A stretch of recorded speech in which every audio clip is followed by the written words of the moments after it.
함께 하는 말씀은 누가복음 18장 1절에서 8절 말씀입니다. 누가복음 18장 1절에서 8절까지 말씀 보도록 하겠습니다.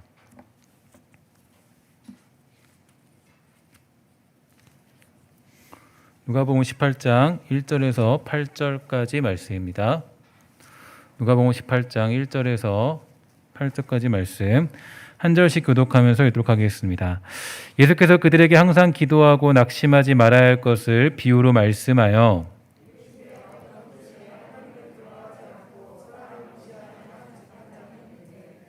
그 도시에 한 과부가 있어 자주 그에게 가서 내 원수에 대한 나의 원한을 풀어주소서 하되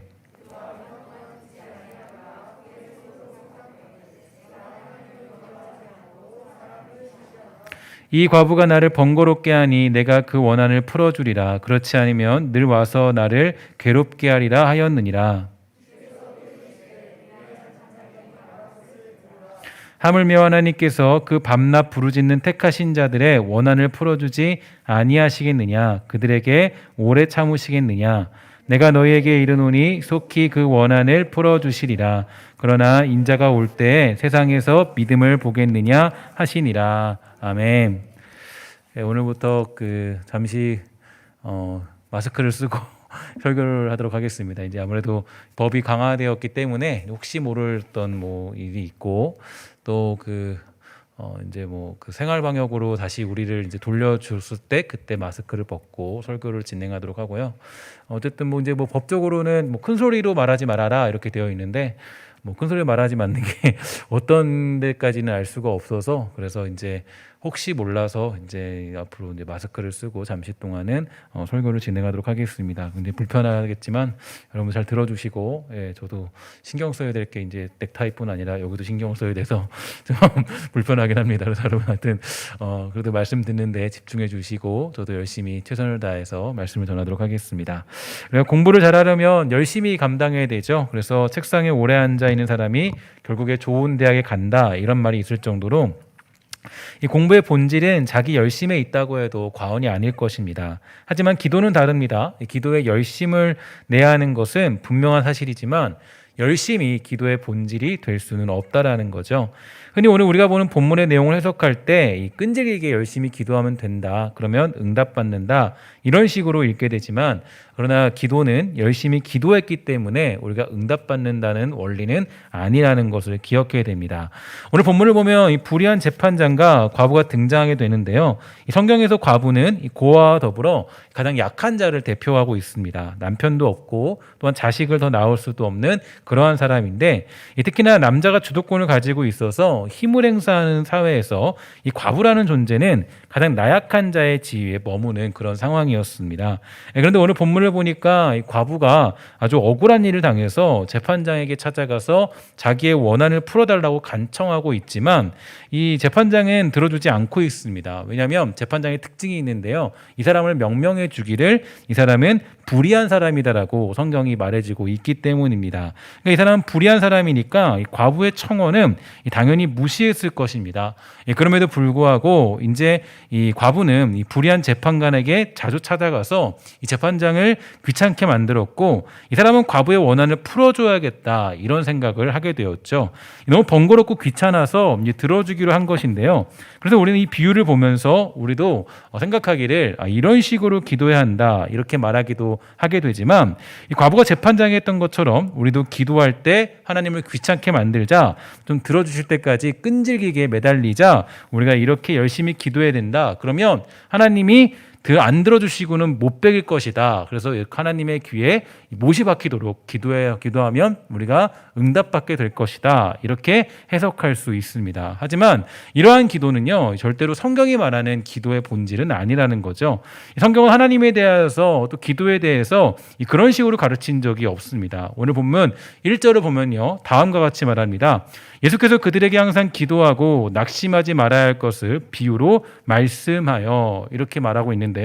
즉 예수님이 이 비유를 드신 것은 이 기도할 때 낙심하지 말아야 한다는 것을 가르치기 위해서라는 것을 염두에 두어야 됩니다. 그러니까 이 시작이 너희들이 귀찮게 해서 하나님을 이제 굉장히 이제 열심히 기도해서 응답받았다 이게 아니라 이 처음의 비유 자체 이것을 하신 이유가 항상 기도하고 낙심하지 말아야 될 것을 비유로 말씀하신 거죠. 그래서 예수님이 비유를 드신 것은 아예 처음부터 이 낙심하지 말아야 된 것, 그러니까 기도할 때 낙심할 상황이 찾아올 텐데 그 낙심하지 말아야 될 것을 비유로 가르치고 있다라는 것입니다. 그러니까 아예 처음부터 우리는 이 본문을 해석할 때 그냥 뭐 기도의 열심이라는 관점이 아니라 이 기도를 들어주시지 않는 그 문제에 관한 비유라는 관점으로 이 본문을 해석할 필요가 있다라는 거죠. 즉 어떻게 기도하면 응답을 받느냐 이 얘기가 아니라 응답받는 것이 마땅함에도 내가 응답받지 못하는 상황들이 반드시 찾아온다라는 겁니다. 그러니까 우리가 보통 하나님께 정당한 기도를 하지만 그 정당한 기도가 꼭 응답되는 것은 아니지 않습니까? 그래서 응답받지 못하는 일에 대해서 혼동하거나 오해하지 않도록 우리에게 힘을 주고 용기를 주고 그것들을 이해토록 하기 위한 하나님의 뜻이 담겨 있는 것이 오늘의 본문의 내용이죠. 그렇다면 기도하면서 낙심하지 말아야 되는 이유는 과연 어디에 있을까요? 바로 그 이유에 대하여서 오늘 본문은 어떻게 설명하는지 한번 살펴보도록 하겠습니다. 그러니까 어떤 도시에 하나님을 두려워하지 않고 사람을 무서워하는 재판장이 있었죠.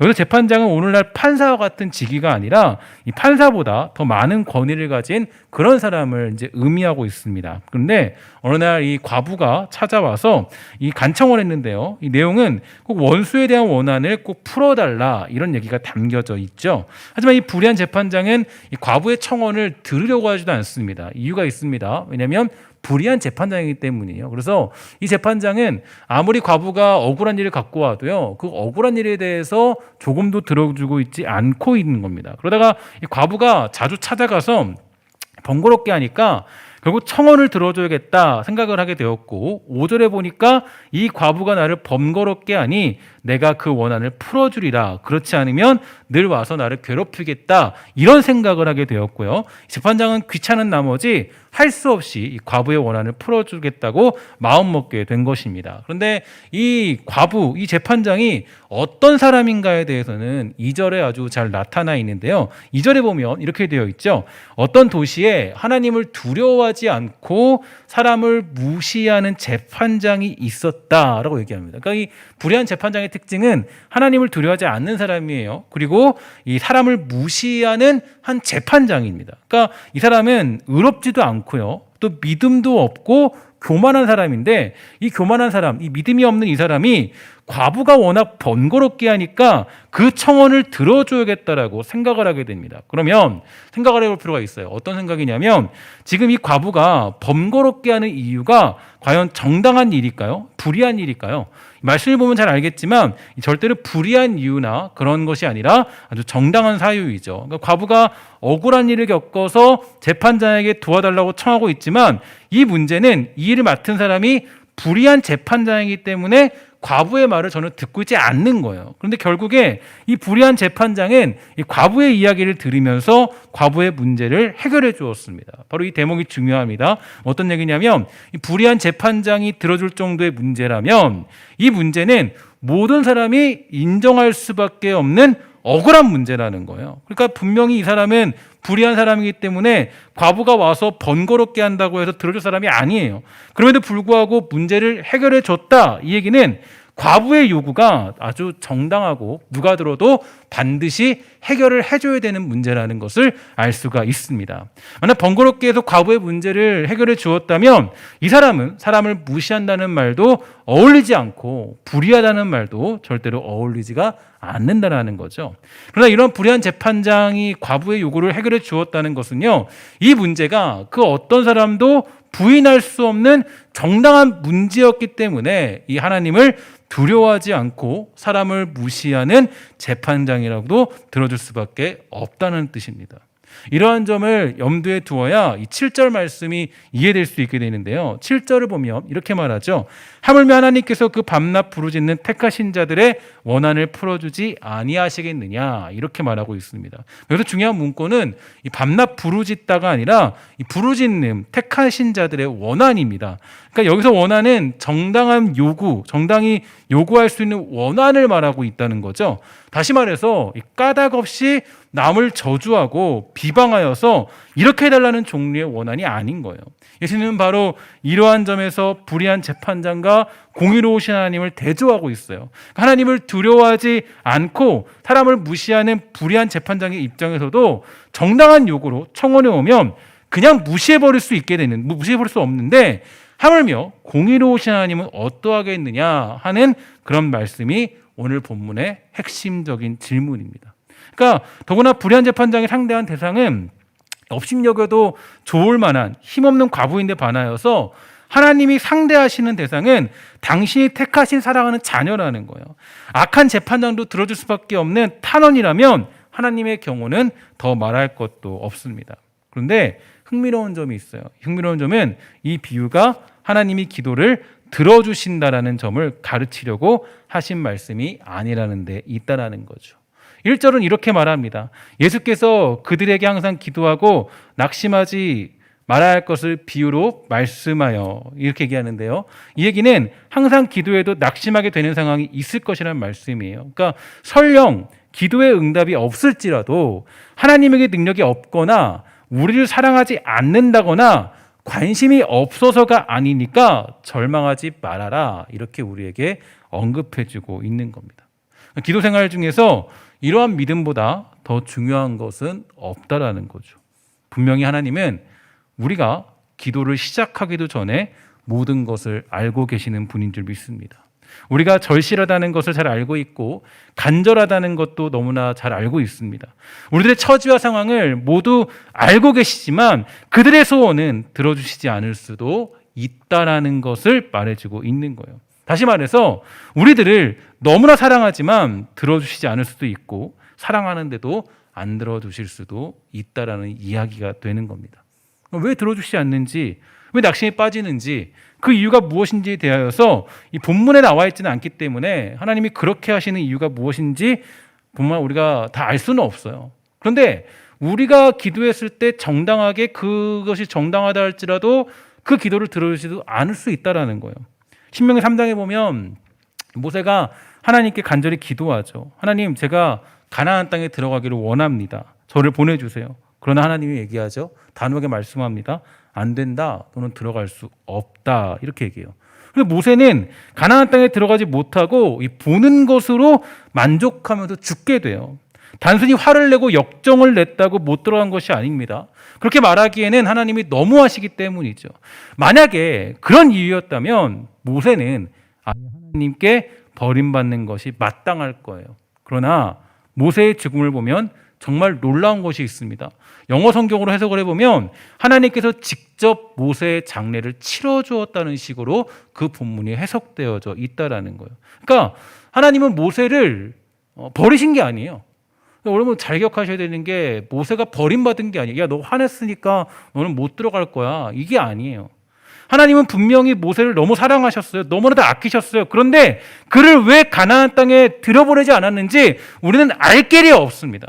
그렇게 열심히 헌신하고 충성했는데 그렇게 원하던 가나안 땅을 밟지 못했는지 우리가 알 수 없어요. 왜냐? 오직 하나님만이 아시는 이유가 거기에 있기 때문이에요.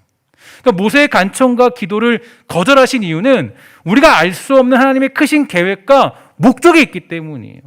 그러니까 우리는 이런 때에 기도하게 되는데요. 하나님께서 왜 우리의 기도를 거절하시는지 뿐만 아니라 악인들에게 고통받게 하시고 십자가의 길을 걷게 하시는지 다 알 수 없습니다. 단순하게 이런 뜻과 이유가 있습니다라고 말할 수 있지만 하나님의 크신 계획을 다 알 수는 없다라는 거예요. 여러분, 우리가 예를 들어서 간절히 금식 기도하면 하나님이 들어주셔야 돼요? 안 들어주셔야 돼요? 솔직히 여러분 어떻게 하셔야 됩니까? 들어주셔야 돼요? 안 들어주셔야 돼요? 들어주셔야죠. 금식 기도하면 들어주셔야 되잖아요. 하나님, 내가 죽게 생겼어요. 내가 하나님 이것이 이루어지기 위해서 10일 동안 제가 금식하고 기도할게요. 그러면 여러분 하나님이 상식적으로 들어주셔야 되잖아요. 근데 안 들어주신다라는 거예요. 오히려 더 우리가 절망 속에 우리를 끌고 들어가시는 이유를 알 수 없다는 것이고, 그 간절한 기도의 제목을 왜 거절하시는지 알 수 없다라는 거예요. 그런 중요한 것이 있습니다. 그 어떤 경우에도 자녀들을 향한 하나님의 마음과 의지가 약화되지는 않는다는 것은 분명해요. 그러니까 택하신 자들을 향한 하나님의 불붙는 사랑은 절대로 꺼지지 않고 있음이 분명합니다. 그래서 성경은 우리에게 말하기를 낙심하지 말라고 우리에게 언급해주고 있는 거죠. 이사야 59장 1절입니다. 우리 함께 읽도록 하겠습니다. 시작. 여호와의 손이 짧아 구원하지 못하심도 아니요 귀가 둔하여 듣지 못하심도 아니라. 아멘. 그럼 이게 우리들에게 주시는 하나님에 대한 그런 기도에 대한 해답이에요. 그러니까 우리를 구원할 수 없기 때문에, 듣지 않으시기 때문에, 보지 않으시기 때문에 구원하지 않는 것이 아니라 거기에 뭐가 있다라는 거예요. 이유가 있다라는 거예요. 그러니까 왜 우리가 이 본문을 제가 좀 장황하게 설명을 했는데, 여러분 이 본문에 대해서 좀 정확하게 아셔야 돼요. 보통 이 본문을 너무나도 잘못 해석하는 게, 우리가 그냥 끈질게 기도하면 그래도 응답 받을 거니까 끈질게 기도해 라고 해석할 때가 많이 있지만 전혀 그런 얘기가 아니거든요. 어떤 얘기냐면, 우리가 끈질게 기도해도 그 기도에도 하나님이 응답하지 않는 것이 있다라는 거예요. 그러나 거기에 너희들이 낙심하지 말아야 될 이유는 하나님의 뜻과 계획이 있기 때문에 너희들은 낙심할 필요가 없습니다. 이게 하나님의 주시는 메시지예요. 요한계시록 6장 9절부터 10절을 보면 이렇게 얘기합니다.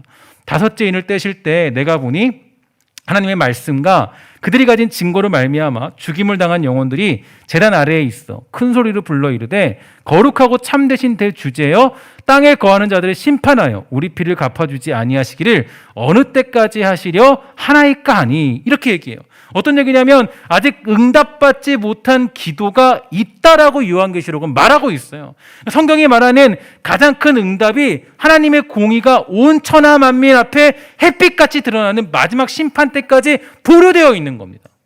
그러니까 여러분들이 기도해서, 이게 지금 내가 기도해서 응답받지 않는 것처럼 보이는 모든 기도가 사라져버리고 그냥 땅에 꺼져버린 것이 아니라, 그 모든 것들이 주님 오시는 그때까지 그대로 하나님의 뜻과 계획 안에 보존되어 있다는 것을 성경은 우리에게 알려주고 있는 것이죠. 우리가 이 땅을 살아가면서 기도의 응답이 가장 이루어지지 않는 경우는, 대부분의 경우가 이런 경우가 많아요. 하나님의 자녀로서 당연히 누려야 될 영광이나 받아야 될 칭찬이 나타나지 않는다는 데 있습니다. 쉽게 말해서 우리는 예수 믿는 사람으로서 여러 가지 증거가 있기를 원해요. 그렇게 기도해요. 사회에서도 직장에서도 가정에서도 정말 예수 믿는 사람답게 합당한 대가가 주어지기를 너무 소망하고 있습니다. 하지만 실상 이런 기도가 쉽게는 이루어지지 않는다는 거예요. 많은 사람들이 하는 기도이지만 이상하게 열심히 믿음 생활하려고 하면 고생하고 괄시를 받고 심지어는 몸이 아파서 부족해 보이는 인생을 살게 되는 경우도 많이 있습니다. 이것이야말로 우리가 응답받지 못하는 대표적인 기도의 내용들이에요. 그런데 요한계시록 6장에 나온 말씀같이 예수님께서 재림하여 온 천하 만민을 심판하시는 날, 죄 지은 자들을 불못에 던지시며 하나님의 자녀를 하늘나라에 데려가셔서 의와 거룩과 영광과 존귀로 영접하실 그날까지 응답되지 않는다라고 말하고 있어요. 누가복음은 바로 이러한 사실을 앞에 두고 살아가는 그런 신자들에게 주신 말씀입니다. 우리가 이 삶에 대해 응답이 없을지라도 하나님이 나를 외면하시는 것이 아닌가 하는 시험에 빠지지 않도록 이 비유가 소개된 것입니다. 여러분, 그러니까 저는 이 본문을 묵상하면서 요즘에 이 시대가 너무 떠올랐습니다. 그죠? 이 시대를 바라보면 우리의 기도를 들어주지 않으실 이유가 없어요. 우리가 하나님 앞에 기도하고 하나님 정당한 기도를 하잖아요. 하나님 저는 이렇게 예배하고 싶어요. 찬양하고 싶어요. 하나님 정말 함께 우리가 즐겁게 교제하고 싶어요. 이거 정당한 이유잖아요. 근데 하나님이 어떻게 보면은 우리의 기도를 듣지 않으시고 계신 거죠. 어떻게 보면. 그죠? 근데 느낄 수 있잖아요. 우리가 하나님께 정당한 사유로 기도하고 있잖아요. 하나님 정말 잘 예배하고 싶어요. 그런데 이상해요. 하나님이 거기에 응답하지 않으세요. 그럼 여러분 어떻게 하시겠냐고요. 여기에 뭐 하라는 거예요? 그래도 너희들 뭐 하라는 거예요? 낭망하지 말라는 거예요. 우리가 정당한 기도를 했을 때 그 기도가 들어지지 않는다 할지라도 낭망하지 말라라는 거예요. 거기서 넘어지지 말라는 거, 좌절하지 말라는 거예요. 거기서 정말 너희들이 멈추지 말라는 거예요. 불의한 재판장이 과부의 요구를 귀찮아서라도 들어준 것을 기억해라. 하물며 하늘에 계신 너희 아버지는 어떻겠느냐? 불의한 재판장과는 비교도 할 수 없는 공의로우신 하나님이 사랑하는 자녀의 기도를 외면하시겠느냐? 이렇게 질문하고 있습니다. 만약 하나님이 즉시 우리의 기도를 들어주지 않는다면 다른 뜻이 있다라는 겁니다. 절대로 우리를 싫어한다거나 하나님의 능력이 부족해서가 아니다. 너희는 하나님의 사랑하시는 자녀이다. 그러니까 이 일로 인하여서 시험에 들지도 말고 넘어지지도 말고 낙심하지 말아라. 이것이 오늘 본문이 주는 핵심적인 메시지가 되는 것입니다. 기도는 내가 원하는 응답받고 살아가는 것이 기도가 아닙니다. 기도는 뭐냐면 바로 하나님의 크신 계획과 그 뜻 앞에 엎드리는 순복이 바로 기도의 내용인 줄 믿습니다.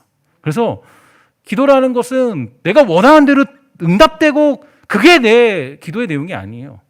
하나님의 뜻에 엎드리는 것. 그렇죠? 이게 기도의 모습이죠. 그래서 오늘 본문의 결론은 뭡니까? 인자가 올 때 세상에서 믿음을 보겠느냐 하시더라. 이거예요. 그러니까 인자가 올 때 세상의 믿음을 보시겠느냐 하시는 건데 이거는 지금 나의 믿음은 하나님의 참된 약속만 보면서 담대하게 신앙생활하고 있는가 이걸 질문하고 있어요. 그렇지 않으면 믿음 생활 때문에 얻어지는 무엇인가를 염두에 두고 살아가고 있는가에 대한 질문입니다. 우리는 예수 믿으면 건강해야 한다고 생각합니다. 자녀도 잘 돼야 된다고 생각하죠. 예수 믿으면 좋은 직장에 철석 붙고 좋은 학교에 가야 한다고 생각합니다. 그러나 그것은 하나님을 향한 크신 계획이나 믿음이 아니라 내가 이 땅에서 얻고자 하는 이익들이에요. 예수님의 능력을 빌어서 조금의 이익을 얻고자 하는 믿음, 이것은 우리가 추구해야 될 믿음이 아닙니다. 우리의 믿음은 기묘자이고 모사이신 하나님의 그 뜻을 믿는 것인 줄 믿습니다. 내 지식과 생각과 내 계획으로는 조금도 예측할 수 없는 하나님을 믿는 것이에요. 내가 하고 싶은 대로, 내가 원하는 대로, 내가 필요한 대로 기도를 들어주시는 하나님을 믿는 것이 아니라 정말로 나의 입장에서는 정당한 요구이지만 들어주시지 않는 정당한 이유와 목적을 가지신 하나님을 믿는 것이 우리의 믿음이 되는 줄 믿습니다. 그래서 여러분 우리가 이제 열심히 기도하면 하나님이 응답해 주실 것이다 라는 믿음만큼 사실 위험한 믿음은 없어요. 정말 그게 위험한 거. 그러니까 내가 때를 쓰고 간청을 했기 때문에 들어주실 것이다 이 믿음으로 살아가면 안 돼요. 어떤 거예요? 내가 정말 하나님께 온전히 기도하는 그 믿음 자체로 살아가는 거예요. 여러분이 기도하는 그 자체가 그 무엇보다 귀한 것입니다. 그래서 여러분 우리가 뭐 하는 거예요? 따라합시다. 고난 중에 기도하자. 고통 중에 기도하자. 절망 중에 기도하자. 이게 우리의 내용이에요. 그러니까 우리가 왜 고난 중에 기도해야 돼요? 고난이 해결되기 때문이에요? 아니에요. 고난이 계속될 수 있어요. 고통이 해결되기 때문이 아니에요. 고통이 계속될 수 있어요. 절망 중에 왜 기도해야 돼요? 절망이 해결되기 때문이에요? 아니에요. 절망이 계속될 수 있어요. 하지만 우리가 믿는 분은 우리 하나님의 지혜와 계획과 그 섭리를 바라보는 믿음이 있을 때 이게 진짜 우리가 기도할 수 있는 가장 이유와 근거와 목적이 되는 것입니다. 주님은 우리의 대장 되십니다. 우리는 부름받은 군사이죠. 군사는 대장 되시는 이의 말을 따르면 그만입니다. 나폴레옹은 군병들에게 말했대요. 이렇게 얘기했습니다. 훗날 말해라. 너희는 나폴레옹과 함께 전쟁을 치루었다고. 이게 그들의 명예와 자랑이고 위대함입니다. 승리했다고 얘기하지 않아요. 함께 전쟁했다고 얘기해요. 내가 뭐 하나 응답받았다고 기뻐할 게 아니죠. 세상 그 누구도 이해할 수 없고 알 수도 없고 깨달을 수 없는 하나님의 신비로운 인도하심에 부름받아 군사로 살아가는 것이 우리의 기쁨인 줄 믿습니다. 이러한 자세를 가지고 여러분 열심으로 기도하십시오. 예수님은 말씀하셨습니다. 인자가 세상에 다시 올 때 세상에서 믿음을 보겠느냐. 때로는 저와 여러분들의 기도가 응답받지 못할 수 있습니다. 내 정력대로 구했기 때문일 수도 있고요. 아직 주님의 때가 이르지 않았기 때문일 수도 있습니다. 그러나 한 가지 분명한 건 확신한 것이 있습니다. 어떤 거냐? 주님께서는 분명히 우리의 기도를 들으시고 가장 큰 계획과 섭리와 인도하심으로 우리에게 응답하시는 분인 줄 믿습니다. 가장 좋은 곳으로 주시는 분이세요. 내가 생각지 못한 것으로 허락해 주시고 내가 정말로 감히 쳐다볼 수 없는 것으로 주님이 주시고 허락해 주시는 분이 우리 하나님이시죠. 우리는 그러한 약속으로 부름받았고 그 언약 위에 부름받은 성도라는 그런 직분들이 있습니다. 이것이 저와 여러분들의 기도의 능력이고 위대한 이유인 줄 믿습니다. 여러분 이러한 때에도 기도하러 나온 여러분들에게 정말 하나님의 크신 계획과 섭리를 깨닫는 놀라운 축복이 있게 되기를 주의 이름으로 간절히 부탁을 드리겠습니다. 여러분 기도하실 때 부탁을 드리는 것은 기도할 때 정말 이 나라와 민족 가운데 또 우리가 이 기독교인으로서 그리스도인으로 살아가야 되는 가치를 위해서 기도를 부탁을 드리겠습니다. 특히 점점 이 주님 사랑하는 일이 또 쉽지 않고 만만치 않은 그런 시대를 살고 있게 되죠. 그래서 정말 오늘 최근에는 이제 그런 얘기를 들었는데 좀 황당한 얘기인데 예를 들어서 교회에서 이제 헌혈을 하기로 이렇게 약속이 돼 있었대요. 돼 있었는데 한 70명 정도가 헌혈을 하게 돼서 이제 그 헌혈을 이제 교회 마당에서 하기로 그렇게 약속이 돼 있어서 하게 되었는데 근데 동사무소에서 연락이 온 거예요. 왔는데 뭐라 그러냐면 교회에서 헌혈하지 말아라. 동사무소 마당에 와서 헌혈을 해라. 동사무소 이름으로 하고 교회 이름으로 하면 안 된다. 그래서 그렇게 싸움이 벌어졌다는 이야기도 들었습니다. 그럼 무슨 차이가 있죠? 교회 마당에서 헌혈하는 것과 또 여기서 동사무소에서 헌혈하는 것과 무슨 차이가 있습니까? 여러분 뭐 굉장히 위기스러운 시대에 살고 있어요. 뭐 이럴 수는 없겠지만 이제 우리가 돌아오는 주일부터 오늘부터 또 QR 코드가 이제 의무화되어 있고 뭐 QR 코드를 할 수 없는 분들은 이제 수기를 작성해서 들어올 수는 있긴 한데 그냥 뭐 이런 생각을 너무 빠져 있는지 모르겠지만 그냥 동역자들하고 얘기하면서 이 QR 코드의 특징이 뭐냐면 QR 코드가 이제 딱 QR 코드를 보건복지부를 어플을 통해서 QR 코드를 찍으면 그 신상 정보는 우리는 몰라요. 근데 그 신상 정보는 전부 다 이제 나라로는 전부 다 이제 가게 되죠. 몇 명이 오는지, 이 사람이 어디에 있는지, 이 사람이 어떻게 교회에 오게 되는지 다 정보가 들어가게 되는 거죠.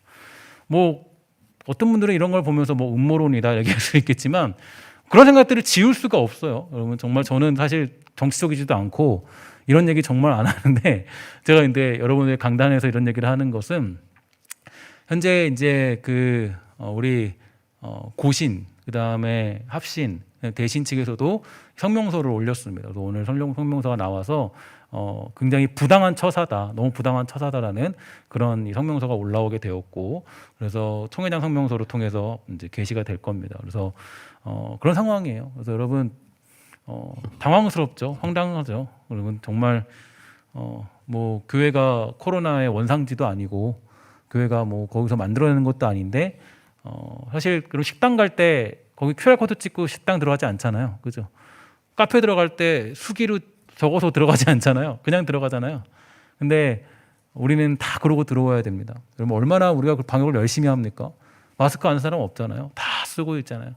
그런데도 불구하고 현재 지금 그런 상황에 우리가 처해 있습니다. 제가 이런 얘기들 잘 이렇게 안 하는데요. 근데 할 수밖에 없는 것 같아요. 여러분 어떻게 보면 진짜 어떤 상황이 찾아올지 어떤 일들이 찾아올지 모르겠어요. 그러니까 여러분 정말 우리 열심히 다해 기도해 주시고 저도 이제 지금 마스크를 이렇게 쓰고 설교를 처음 해봤는데 뭐 이렇게 마스크를 쓰고 설교하니까 설교를 하는 건지 뭐는지 잘 불편한데 그게 불편하고 어려운데 혹시 몰라서 쓰고 있는 거예요. 혹시 몰라서. 그래서 사실 이제 지금 뭐 어떻게 만약에 혹시라도 어떤 꼬투리를 잡힐지 그래서 이제 뭐 제가 쓰는 이유에 대해서는 금요기도니까 말씀을 드릴게요. 왜냐하면 이제 어떤 이제 거기 이제 이 법이 발효되고 누가 이제 질문을 올렸어요. 앞에서 설교해도 되냐? 왜냐하면 거기에 어떤 규정이 있냐면 큰 소리로 말하지 마십시오라고 되어 있거든요. 큰 소리 말하지 마십시오. 설교하는데 큰 소리로 어떻게 말하지 않을 수 있어요, 그죠? 설교하는데 그냥 조용조용히 말할 수 없잖아요. 큰 소리로 말하면 안 됩니다 되어 있습니다. 근데 이제 거기에 대한 자세한 질문을 이제 올려놨습니다. 누가 이제 보건복지부에다 문의를 한 거예요. 거기서 이제 대답이 나왔어요. 어떤 대답이냐면 이렇게 얘기했다 그래요. 뭐 설교하는 건 괜찮습니다. 괜찮습니다. 괜찮을 것 같습니다. 이렇게 나왔다. 그냥 같습니다. 괜찮습니다는 괜찮을 것 같습니다. 이렇게 나온 거예요. 그러니까 이 같습니다라는 것은 그런 상황이 벌어지면 나도 모르겠다 이 얘기거든요. 그러니까 이제 혹시 어떤 상황이 벌어지면 너희들 책임을 묻겠다. 순소리 말했으니까. 그래서 이제 혹시 몰라서 혹시 모르기 때문에 만에 하나 이제 그거를 대비해 가지고 저도 이제 이 힘든 마스크를 쓰고 설교를 이렇게 진행하려고 계획 중에 있습니다. 여러분 뭐 예수 믿고 살아가는 거 만만치 않은 시대가 되었어요. 여러분 힘내시고 우리 하나님이 들으시죠? 믿으시기를 주의 이름으로 부탁을 드립니다. 하나님이 여러분의 기도 들으시고 고통과 절망 중에 기도할 때 하나님이 절대로 그냥 넘어가는 분은 아니세요. 하나님이 가장 선하게 들으시고 가장 여러분들의 아름다운 뜻으로 하나님이 응답해 주시고 여러분들이 절망을 지나갈 때 그때 하나님이 여러분들과 함께 계신다는 걸 믿으시고 여러분 기도하고 주님 섬기는 일에 더욱 힘낼 수 있게 되기를 주의 이름으로 간절히 부탁을 드리겠습니다. 기도하도록 하겠습니다. 하나님 감사합니다. 이 땅을 살아가며 나아갈 때 우리 예수 믿는 게 점점 힘들어지고 어려워지는 시대를 살아가고 있습니다. 우리 이러한 때일수록 더욱더 우리 주님 사랑하고 더욱더 주님 앞에 엎드려 예배할 수 있는 주의 백성이 되도록 허락하여 주시옵소서. 모든 말씀 예수님의 이름으로 간절히 기도합니다. 아멘.